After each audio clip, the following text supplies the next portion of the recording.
The Malaysian Airlines jumbo jet was on a routine flight from Amsterdam to Kuala Lumpur when a missile turned it into burned-out wreckage scattered across farm fields in a separatist-controlled area. The passengers and crew members from 10 countries became victims of a conflict they had nothing to do with. Their deaths did not end the war, but they did change it. I believe that it was an important turning point because it rallied all Europeans behind an escalation of the sanctions. Experts reached via Skype said European countries had been reluctant to confront Russia over its involvement in eastern Ukraine, but that changed when the Malaysian plane went down. The tragedy really did influence everyone's thinking on how we could sort of go further with Russia.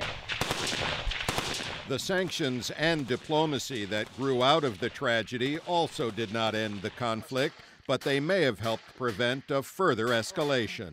This, I think, explained why the situation now is not ideal, but it hasn't yet escalated further. Negotiations in Minsk, spearheaded by the French and German leaders, led to a shaky ceasefire.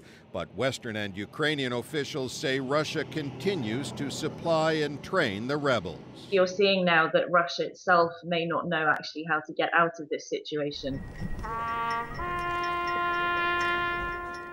Some say the situation in eastern Ukraine is a frozen conflict, but others warn it could flare up again easily.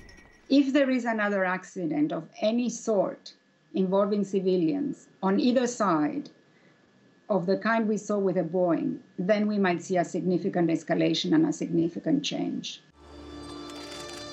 The downing of Malaysian Flight 17 is still a force in the Ukraine conflict, but that must seem fairly insignificant when seen from Kuala Lumpur, where the families of 43 of the victims gathered this week for a memorial service. Pessin, VOA News, London.